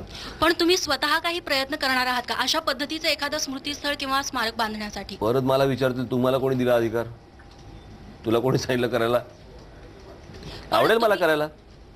जर तुम्ही असं स्मारक उभारायचं ठरवलं तर त्याचं स्वरूप नेमकं काय असेल? म्हणजे बाळासाहेबांच्या स्मृतींसाठी तुम्ही नेमकं कोणत्या प्रकारचं स्मारक असं ते प्रत्येक गोष्ट अशी काही ती त्यांच्या स्वभावाशी किंवा असं नसतं. राज्य तिसऱ्या आघाडीचा मध्यंतरी प्रयत्न झाला होता, बरेचसे नेते तुमच्याकडे येऊन गेले, पण मला वाटतं लोकसभेच्या निमित्तानं ते काही फारसं फलदायी झालं नाही. विधानसभेत असा काही प्रयोग होऊ शकतो? मी माझं एकला चलो रे. तुम्ही आजही ठाम आहात? कोणत्याही पक्षाशी युती नाही? आता तरी काही विषयच नाही ना त्याचा काय. पण या लोकसभेमध्ये हे फेल का झालं? फेल का झालं म्हणजे तशी काही चर्चाच झाली नव्हती. कोणतरी 4 जण येऊन गेल्यावरती तुम्ही लावली तिसरी आघाडी. याची उत्तर का मी देत बसायची का? नाही, पण तुमचं शेका पक्ष आणखीन यांच्याशी ते येऊन भेटून गेले मला. त्यांचे 2 उमेदवार आहेत, जिकडे माझे उमेदवार नव्हते. मला बोलले तुम्ही पाठिंबा द्याल का? म्हटलं पाठिंबा देईन. आता तरीही आपण जर समजा एक गोष्ट नीट लक्षात घ्या की मला हे नंतर कळलं की तिकडे ते काय मावळचे कोण आहेत, लक्ष्मण जगताप, त्यांची एक भूमिका होती की अनधिकृत बांधकामांना संरक्षण द्यायचं. मी एका व्यक्तीसाठी, जरी मला जयंत पाटलांनी तिकडे जरी समजा सांगितलेलं असलं तरी मी एका व्यक्तीसाठी मी माझ्या पक्षाची किंवा माझी भूमिका नाही बदलणार. बरं, हे जर गोष्ट त्यांनी मला अगोदर जर समजा सांगितली असती तर मी गेलोच नसतो सभेला. कारण नाही, मग आता तुमची त्यांच्याबद्दलची भूमिका काय आहे? म्हणजे तुम्ही सपोर्ट केलेला आहे, तुमचा त्यांच्या भूमिकेला विरोध आहे, मग आता तिथली मला असं वाटतं की मी तेव्हा त्यांनाही तेच सांगितलं, म्हटलं असं या गोष्टी तुम्ही करू नका. कसं होतं, लोकांना ज्यांनी समजा एखाद्या बिल्डरनी फसवलेत, अशा असंख्य घरं आहेत आपल्याकडे, ठाण्यामध्ये आहेत, अनेक ठिकाणी आहेत की जिकडे बिल्डरांनीच फसवले त्यांना, ज्याच्यात त्या लोकांचा काही दोष नाहीये. ते पैसे देऊन मोकळे झालेले आहेत, ते कर भरतायत, सगळ्या गोष्टी होत आहेत. आता त्यांचं तुम्ही अनधिकृत म्हणून कसं काय पाडणार? तिथे तुम्हाला त्या बिल्डरला शिक्षा दिली पाहिजे किंवा ते जे कोणी ज्यांनी परवानगी दिल्या त्यांना तुम्ही शिक्षा दिली पाहिजे. परंतु ज्यांनी स्वतःहूनच अनधिकृत बांधलेलं आहे, मला असं वाटतं ती गोष्ट तोडलीच पाहिजे. आणि ही गोष्ट मी त्यांच्या कानावरती घातली, नको त्या गोष्टींना पाठिंबा देऊ नका. आणि असल्या गोष्टींमुळे मी म्हटलं माझं कदाचित आज बोलणं तुम्हाला त्या लोकांना म्हटलं पटणार नाही, परंतु भविष्यामध्ये ही गोष्ट तुम्हाला पटेल. तो जो सगळा बकालपणा यायला लागतो त्या शहरांना, त्याच्यामध्ये मग त्याच्यानंतर तुमच्या हातातच काही राहत नाही. राजजी, आता इथे जर समजा तुम्ही बांद्राला बघितलं, त्या लीलावती हॉस्पिटलकडे जाताना त्या सगळ्या झोपड्या झालेल्या आहेत. बरं, झोपड्या होत्या त्या जाळल्या एका रात्री, एकही कॅज्युअलिटी नाही, आणि ते पक्की घरं बांधून दिली. सगळे बांगलादेशी आहेत. तीच जर कारवाई जर अगोदर झाली असती तर मला असं वाटतं तिकडे झोपड्याही राहिल्या नसत्या आणि तो रस्ताही मोकळा झाला असता आणि मोठा झाला असता. आणि काही बाबतीत मी ह्या असल्या प्रश्नांच्या बाबतीत मी अत्यंत स्टबन आणि अत्यंत मी कठोर आहे या बाबतीत. मला ही गोष्ट चालणार नाही. शहरं बिघडवता कामा नये तुम्ही. आणि जे शहरामध्ये व्यवस्थित नीट अधिकृतपणे राहतायत, जे कर भरतायत, त्यांना ह्या सगळ्या सुखसोयी मिळाल्याच पाहिजेत. राजजी, आता गेल्या काही दिवसांपासून जर आपण बघितलं तर नरेंद्र मोदींच्या बद्दलचा जेव्हा विषय होतो, म्हणजे मोदींची लाट आहे सध्या देशामध्ये असं तुम्हाला वाटतं का? हा एक भाग. आणि दुसरं, दर खेपेला विषय येतो, कुठले इलेक्शन आलं की गुजरातच्या दंगली आणि मोदींनी मागायची माफी. तुमचं याच्याबद्दलची भूमिका काय आहे? 2 गोष्टी एक सांगतो. म्हणजे आता नरेंद्र मोदींची लाट आहे का किंवा नाही आहे का, आता हे तपासायचं असेल तर तुम्हा लोकांची चॅनल्स आणि वर्तमानपत्र या 2च गोष्टी आहेत ज्याचा आधार द्यावा लागतो. कारण आपण रस्त्यातनं जाताना काय रे लाट वाटते काय, काय रे लाट वाटते काय असं विचारत आपण जात नाही. तर ते जे चित्र उभं राहते ते चॅनल आणि वर्तमानपत्रामधनं उभं राहते, तेच तुम्हाला सांगावं लागतं किंवा तेच तुम्हाला बोलावं लागतं. त्याच्यामुळे ती जी काही गोष्ट आहे ती मला असं वाटतं 17 मेलाच कळेल. दुसरा विषय आहे नरेंद्र मोदींच्या दंगलीचा. मला कालच एका मुलाखतीला गेलो होतो, तिकडे एका माणसाने मला हा प्रश्न विचारला. आता त्याच्यामधली एक गोष्ट अशी आहे की समजा एखाद्या राज्यामध्ये एखादी अशी घटना घडलेली आहे, जसं मुंबईमध्ये पण घडली होती, जशी तिथे पण घडली. आता आपण परत 2002ला जाणार आहोत, मागे जाणार आहोत की आपल्याला पुढे जायचंय. मला एका मुसलमान माणसानेच हा प्रश्न विचारला काल तिथे. त्यांना मी हेच सांगितलं की म्हटलं अरे आपल्याला आता मागे जायचंय का पुढे जायचंय याचा पहिला विचार करा तुम्ही. याचं जर सगळ्यात उत्तम उदाहरण म्हणून जर समजा आपण बघितलं तर मला असं वाटतं की जर्मनी हे त्याचं उत्तम उदाहरण आहे की ज्या देशामध्ये इतक्या मोठ्या प्रमाणावरती हिंसा झाली किंवा ज्या काही गोष्टी झाल्या, परंतु जग आता त्यांच्याकडे पाहताना एक अत्यंत सक्षम असं एक देश म्हणून बघतंय की हे जर्मन्स आहेत म्हणून हे हिटलरची माणसं आहेत किंवा अशा प्रकारे ते बघत नाहीयेत. मुळात कोर्टामधून जर समजा आपण बघितलं तर त्याच्यामध्ये कुठच्याही प्रकारचे आरोप अजून सिद्ध झालेले नाहीयेत.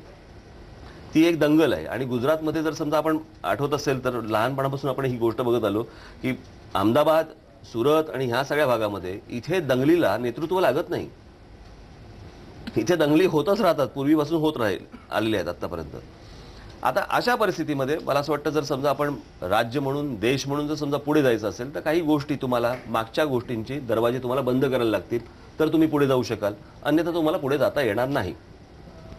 नाही, याच्यामध्ये मुद्दा असा आहे की जर समजा त्याच्याबद्दलचा पश्चाताप करून जर ते दरवाजे बंद कायमस्वरूपी होणार असतील तर मग ते करण्यामध्ये हरकत नाही. मला असं वाटतं की तुम्ही चुकीच्या माणसाला प्रश्न विचारता. तुमची भावना काय पण याच्याबद्दल? मला असं वाटतं भाजपचे लोक आहेत, मी सांगितलं तेच, आता जुन्या गोष्टी बंद करा, त्याचे दरवाजे सगळ्यांनी बंद करावेत आणि पुढचा विचार करून पुढे जावं. आणि परत अशा प्रकारच्या घटना आपल्या राज्यांमध्ये घडणार नाहीत याची काळजी घ्यावी. याच्या पलीकडे तुमच्या हातात राहतं काय? म्हणजे तुमचा आग्रह नाहीये त्यांनी माफी मागावी याच्याबद्दल? तो त्यांचा विषय आहे, त्यांनी माफी मागावी किंवा न मागावी हा त्यांचा विषय आहे. मला असं वाटतं मध्यंतरी राजनाथ सिंगांनी माफी मागितली. राजसाहेब, थोडासा वेगळा प्रश्न. जेव्हा सभा असतात तेव्हा तुम्हाला काही नेत्यांना टार्गेट करायला खूप आवडतं, खास करून भुजबळांची नक्कल करायला खूप आवडते.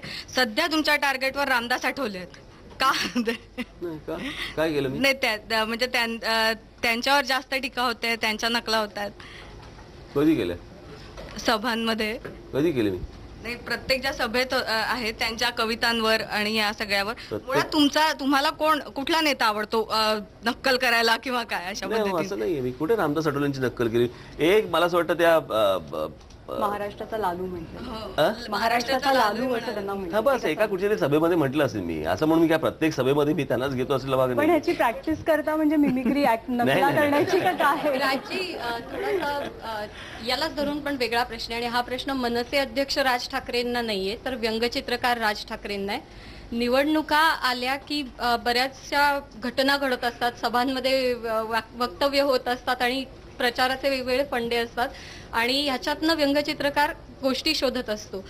आत्तापर्यंतचा तुमच्या प्रचार सभांचा दौरा किंवा टीव्हीवरचं कव्हरेज किंवा हे सगळं पाहून असा कुठला नेता तुम्हाला वाटतं की ह्याच्यावरती मला चित्र सहज काढता येतील किंवा जास्त सुचेल? व्यक्तीवरती जेव्हा तुम्ही चित्र काढता तेव्हा ते कॅरिकेचर असतं आणि जेव्हा तुम्ही परिस्थितीवरती, सिच्युएशनवरती जेव्हा काढता तेव्हा ते व्यंगचित्र, पॉलिटिकल व्यंगचित्र किंवा सामाजिक व्यंगचित्र असं ते होतं. तर अशा सामाजिक किंवा राजकीय जी काही स्थिती उभी राहते याच्यावरती व्यंगचित्र काढ. मी काल रंगशर्दाला गेलो होतो, इतका अप्रतिम फोटो काढता आला असं मी त्यांना सांगितलं त्या लोकांना. म्हटलं अरे शूट करा म्हटलं. त्या रंगशर्दातनं मागे एक असं घायड असं ग्राउंड होतं, त्याच्या समोर झोपडपट्ट्या होत्या आणि झोपडपट्ट्यांच्या नंतर थोडीशी झाडं आणि मग डायरेक्ट मुंबईची स्कायलाईन दिसत होती. तर हे जे होर्डिंग्स असतात ना ते फाडून ते झोपड्यांवरती वरती टाकतात माहिती ना, तिथे एका झोपडीवरती एक होर्डिंगचं ते काय म्हणतात ते कापड, काय फ्लेक्स ते तसा पडला होता त्याच्यावरती, त्यांनी तो वरती लावला होता आणि बरोबर त्याच्यावरती लिहिलं होतं 4 BHK झोपडीवरती आणि बरोबर त्याच्या मागून मुंबईची स्कायलाईन होती. मी म्हटलं शूट करून ठेवा, आजही तुम्हाला पण मिळेल तिकडे गेल्यावरती. पण मग कॅरिकेचर कोणाचं काढायला जास्त मजा येईल असं? मला काय कोणाचंही काढायला आवडतं, काय असं काही नाही. राहुल गांधींच्या बद्दल तुमचं काय मत आहे? राहुल गांधी मधल्या काळामध्ये मुंबईमध्ये येऊन किंवा महाराष्ट्रात येऊन मनसे आणि शिवसेना हे ज्या पद्धतीचं राजकारण करू पाहतात त्याच्यावर त्यांनी टोप डागली होती. मग एकूण आता गेल्या काही दिवसांमधलं मी जे त्यांचं जे पाहतोय, मला असं वाटतं खूप होमवर्कची गरज आहे त्यांना, खूपच होमवर्कची गरज आहे. म्हणजे साधं आपण जर समजा एक उदाहरण म्हणून घेतलं त्या दिवशी अर्णब गोस्वामी त्यांचा घेतला पहिला इंटरव्ह्यू, तर कोणी काय इंटरव्ह्यू होऊ देत, म्हणजे उद्या समजा ते इथे कट्ट्यावरती आले, काय अर्णबने घेतला किंवा अजून कुठेही घेतला, तर 4 प्रश्न तर नक्की येणार ना, किंवा 1-2 प्रश्न तर नक्की येणार ना, की नरेंद्र मोदींबद्दल तुमचं मत काय, हा नक्की येणार ना. त्याच्यावरती एखादा माणूस प्रिपेअर नसावा आणि वाटेल ती उत्तर द्यावीत.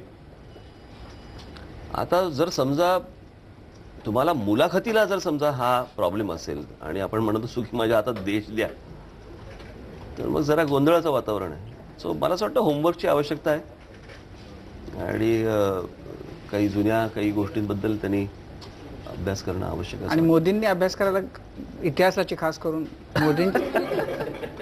तुम्ही दोघांना इतिहासाचा अभ्यास करायला सांगता? नाही, दोघांना नाही. मला असं वाटतं काहीतरी मध्ये झालं ना, काहीतरी मोदींचा काहीतरी संदर्भ चुकले असते.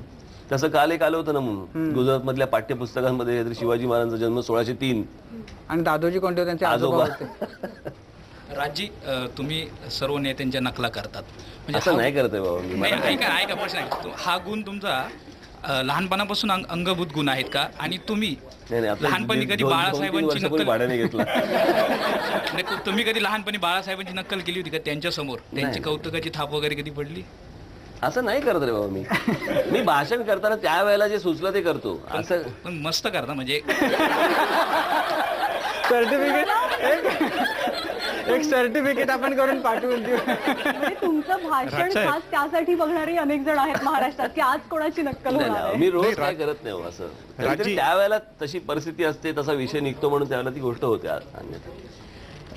गेल्या काही काळापासून तुम्हाला असं वाटतंय प्रामाणिकपणे की स्वरराज ठाकरे यांच्यावर राज ठाकरे खूपच जास्त भारी झाले आहेत आणि त्याच्यामुळे जसा बाळासाहेबांमधला एक कलाकार शेवटच्या काही काळात 8-10 वर्षात हळूहळू लोप पावत गेला किंवा तो त्यांच्यापुरताच राहिला, आम्हाला सामान्यांना काही बघायला नाही मिळाला, तुमच्यातला जो कलाकार आहे तो कुठेतरी लोप पावतो या सगळ्या राजकारणाच्या ह्याच्यात? वेळ मिळत नाही हे खरं आहे, परंतु म्युझिक किंवा फिल्म्स या गोष्टी मी पाहतो, घरी पाहतो. पण अनेकदा ती क्रिएटिव्हिटी माझी अनेकदा भाषणामधनं बोलण्यामधनं ती येते आणि त्याच्यामुळे सत्ता जे सांगितलं की तुमच्या या कागदावरती उतरवली जात नाही तेव्हा तुम्हाला हुरहुर वाटते? हो, नक्की 100%. बरं, एक प्रश्न आहे मला की संपत्तीचं विवरण द्यावं लागेल म्हणून ठाकरे निवडणूक लढवत नाहीत असं आहे का? मग ठाकरेंचं उदरनिर्वाहाचं साधन काय? अनेक आहेत. ठाकरेंचं विचारू नका, राज ठाकरेचं विचार. हो, राज ठाकरेंचं. राज ठाकरेचं या घरी या दाखवतो. तुम्ही आज माझ्याच्या कट्ट्यावर सगळ्यांना प्रश्न विचारा, पण कळलं का? नाही, मी राज ठाकरेला विचारायला आलो तर मी परत येईन ना? नाही, मला नाही विचारत. माझ्या मते इकडे ज्यावेळेला इतर नेते येतात त्यांनाही विचारा. हो. आम्ही असं ऐकलं की तुमच्या आयुष्यात आधी 3 कट्टे खूप इंटरेस्टिंग झालेले आहेत. एक तर जिप्सीचा कट्टा, रुपारेलचा कट्टा आणि जेजेचा कट्टा. कोणता कट्टा तुम्हाला भावलाय जास्त किंवा अजूनही? तिन्ही छान. काही एखादी इंटरेस्टिंग आठवण वगैरे कोणासोबतची? आता नका विचारू सगळ्यांचं. असं काही नाही. राजसाहेब, तुमच्या भाषणाच्या संपूर्ण महाराष्ट्रात तरुण फॅन आहेत, म्हणजे अर्धा तास 1 तास तुम्ही जेवढा वेळ बोलाल ते लोक कान टवकारून ऐकत असतात. तुम्हाला असं कुणाचं भाषण ऐकावं असं वाटतं महाराष्ट्रात नरेंद्र मोदी सोडून? आत्ता कोणाचंच नाही. पूर्वीचं बघितलं तर ऑफकोर्स अर्थात बाळासाहेब होते किंवा जॉर्ज फर्नांडिस होते. मी श्रीपाद अमृत डांगेंची मी 3 भाषणं ऐकलेली आहेत, अप्रतिम बोलायचे. अटलजींचे फार सुंदर बोलायचे. आणि ज्या भाषणांमध्ये एक उत्स्फूर्तपणा असायचा, ठरवून नसायचं ते या सगळ्या याच्यामध्ये. सो मला असं वाटतं ही एक मी पाहू शकलेलो किंवा ऐकू शकलेलो अशी ही 4-5 व्यक्ती आहेत. मग या यादीमध्ये नरेंद्र मोदींचं नाव बसतं? अजून नाही. म्हणजे तुम्हाला उमा भारतींचं म्हणणं मान्य आहे की अजूनही नाही, भाषण ही गोष्ट वेगळी असते. मे बी कदाचित त्यांची आता ह्या संपूर्ण निवडणुकीच्या काळामध्ये तोचपणा येतोच आणि मग तो माझ्याही भाषणामध्ये येत असेल किंवा इतरांची येत असेल. इतर त्यांची जी काही भाषणं आहेत,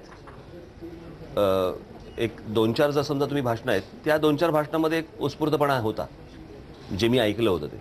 त्याच्यामुळे ते काय वाईट ओरेटर आहेत अशातला भाग नाही आहे. पण मग तो त्याच खरं तर तुम्ही लोकांनी प्रश्न विचारताना पण ना खूप वेगवेगळे प्रश्न विचारले पाहिजेत. तर माणसाचं एखाद्या व्यक्तीचं जी काही ती व्यक्ती काय आहे हे तुम्ही खरं तर खुलवून सांगायला पाहिजे. अनेकदा होतं असं की तेच विषय येतात आणि मग त्याच विषयांमध्ये वरती बोलावं लागतं. सो त्याच्यामुळे ती गोष्ट मोदींच्या बाबतीत होत असेल आत्ता. आणि हे जे लोक मी आता जे तुम्हाला सांगितले हे त्या वेळेला ती काय सिच्युएशन उभी राहायची आणि त्याप्रमाणे करायचे. मला असं वाटतं आपल्यापैकी किती जणांनी मला जॉर्ज वगैरे ऐकलेत, मला जॉर्ज फर्नांडिस वगैरे ऐकलेत मला माहिती नाही. वाजपेयी ऐकले, पण जॉर्ज फर्नांडिस किंवा डांगे किंवा कमाल. हां, एक लाईट मूडमध्ये प्रश्न असा की ॲप्रिशिएट करायचं झालं तर उद्धवला फोटोग्राफी सोडून कशामध्ये तुम्ही कशाबाबत असे 3 गोष्टी सांगायला तुम्ही ॲप्रिशिएट करू शकता? नंतर बोलू आपण निवडणुकीनंतर. ठीक आहे, झालं कोणाचा? संदीप, या येत्या विधानसभेच्या वेळेस आपण जर का शिवसेनेला नाही, मी जर तर मध्ये नाही उत्तर देत. नाही, तुम्ही जर तर देता ना, तुम्ही माझ्या हातात महाराष्ट्र द्या, सुतासारखा सळकर वगैरे असं म्हणता ना, सत्ता द्या मी काम करेल असं म्हणता ना. या प्रश्नांची उत्तर नाही आता माझ्याकडे. कारण विधानसभेला तुम्ही भाजपसोबत जाणार का? तेव्हा येईन कट्ट्यावर सांगेन ना तुम्हाला. एक शेवटचा प्रश्न आपण घेऊयात, एक शेवटचा अगदी नवनाथ. सरांनी जरी सर, आत्ता तुम्ही हा राजकीय प्रश्नाचं उत्तर नाही द्यायचं म्हणालात, पण लोकांच्या मनात एक प्रश्न आहे आणि एक संभ्रम आहे तुमच्याबद्दल. एकतर हो, नाही, त्याच्यातला एक छोटासा विचारतो फक्त. एकीकडे तुम्ही नरेंद्र मोदी यांना वारंवार जाहीर पाठिंबा देता आणि दुसरीकडे तुम्ही असं म्हणता की माझ्या पक्षाला मत द्या. लोकांमध्ये कन्फ्युजन हे आहे, लोकांमध्ये गोंधळ हा आहे वैचारिक, की नरेंद्र मोदींना मत द्यायचं का तुम्हाला मत द्यायचं? हा सेम प्रश्न झाला मग. एक अगदी छोटा. सरांनी सांगितलं की भूतकाळात फार जाऊ नका, पण एक भूतकाळातलं एक भूत कायम वरवर येत असतं. भुजबळांनी मध्यंतरी जेव्हा तुम्ही भुजबळांवर टीका केली की भुजबळांचं मफलर आवळून बांधकाम केलं पाहिजे, त्यावेळेस त्यांनी तो रेफरन्स दिला होता की महाराष्ट्रामध्ये रमेश किनींचं हत्याकांड झालं, त्यात कोर्टात काय सगळं झालं ते बरोबर आहे, पण त्याबद्दल तुमचं मत काय? महाराष्ट्राला ऐकायला आवडेल की त्याबद्दलची तुम्हाला असं काय वाटतं? आता काय त्यांच्या मनामध्ये जर खंत असेल तर परत ती केस उघडून काढा, ती केस परत बाहेर काढा. आपण त्यांनी एक केस बाहेर काढायची, मी अजूनही केसेस बाहेर काढेन आणि तेलगी पासूनच्या. करेक्ट. एक छोटासा प्रश्न झालं समाधान? थँक्यू. एक अगदी छोटा प्रश्न आहे. भरपूर फिरत असता दौऱ्यांच्या दरम्यान आणि काय म्हणजे फावला वेळ मिळतो की नाही हा प्रश्नच असतो, पण तरी सुद्धा वेळ मिळाला की काय करावं असं वाटतं? कुठलं गाणी ऐकणं किंवा असं विरंगुळा काय आहे की फक्त राजकारण? असं काय इतकं ठरवून नसतं काय, पण तरी काय करायला आवडतं? गाणी ऐकतो, सगळं ऐकतो, गप्पा मारतो. आज तुम्ही आमच्या गट्ट्यावरती आलात, मनमोकळेपणाने खूप साऱ्या प्रश्नांची उत्तर दिलीत, त्याबद्दल खूप खूप धन्यवाद. माझा गट्टामध्ये आज आपण इथेच थांबतोय. बघत रहा एबीपी माझा.